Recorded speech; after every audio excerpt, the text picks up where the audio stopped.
Sir ఇప్పుడు నేను ఒకవేళ పోటీ చేసుంటే 31 స్థానాల్లో మా పార్టీ గెలిచేది. దానివల్ల బీఆర్ఎస్ ప్రభుత్వం గెలవడం సాధ్యమయ్యేది. నేను పోటీ చేయకుండా కాంగ్రెస్ పార్టీకి సపోర్ట్ చేయడం వల్లనే కాంగ్రెస్ పార్టీ ఇప్పుడు ఫా ఏమంటారు రాజకీయాల్లోకి వచ్చింది అనేసి అంటున్నారు.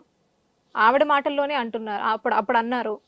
సో అది ఎంతవరకు నిజమంటారు? అంటే ఆవిడ అనుకుంటంలో తప్పేం లేదు. ఇప్పుడు ఎవరైనా కానీ ఇప్పుడు ఆవిడ ముఖ్యమంత్రి అవుదామని వచ్చింది. అవును.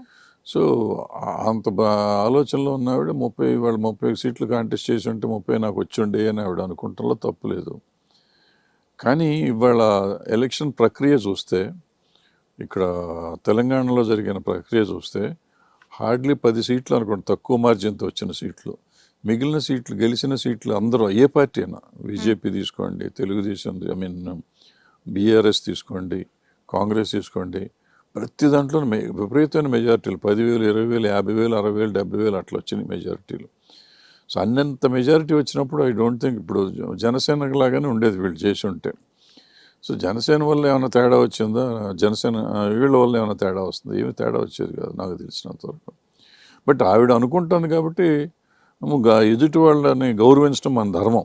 అట్లీస్ట్ 2024 మనం ఎవరిని తిట్టకుండా అందరినీ గౌరవిద్దాం. వాళ్ళ మనోభావాలను దెబ్బతీయకుండా ఆవిడ వల్లే కాంగ్రెస్ గెలిచింది అనుకుంటే పోయిందేం లేదుగా.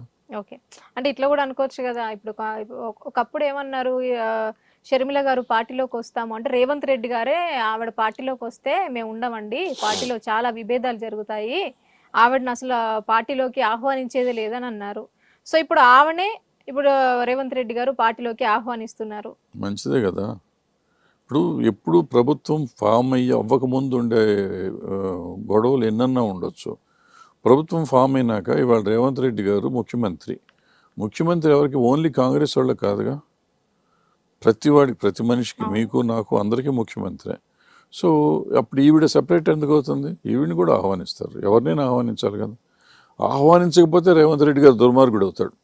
ఎవరినైనా పలకరించి అందరూ మీరు మాతో కలిసి ఉండాలి, మేము మీతో కలిసి ఉండాలి, ఈ రాష్ట్రం మనది అనుకున్నవాడే మన ముఖ్యమంత్రి అవుతాడు. సో ఇవాళ రేవంత్ రెడ్డి ఆ మాట అన్నాయంటే డెఫినెట్గా ఆయన సరైన ఆలోచన విధానం సరిగ్గా ఉందనిపించింది నాకైతే.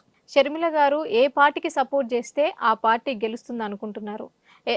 ఎందుకంటే జగన్మోహన్ రెడ్డి గారి గెలిచేటప్పుడు ఆవిడ పాదయాత్రలు చేసి వాళ్ళ అన్నగారిని గెలిపించుకున్నారు.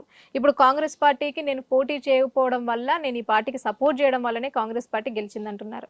ఒకవేళ ఆంధ్రాలో ఈవిడ సపోర్ట్ చేస్తే ఏ పార్టీ అధికారంలోకి వస్తుంది అనుకుంటున్నారు? ఇప్పుడు తెలంగాణ ఎలక్షన్లో మీరు ఏ రకంగా ఆవిడ పార్టీ సపోర్ట్ చేసింది అంటున్నారు? ఒక ప్రెస్ మీట్ పెట్టిందా, లేకపోతే ఒక పబ్లిక్ మీటింగ్ పెట్టిందా, ఎక్కడన్నా చెప్పిందా వీళ్ళకు కాంగ్రెస్కి ఓటు వేయండి అని ఎప్పుడన్నా చెప్పినట్టు తార్కణాలు ఏమన్నా? నాకైతే తెలీదు, మీకు తెలిస్తే చెప్పండి నాకు.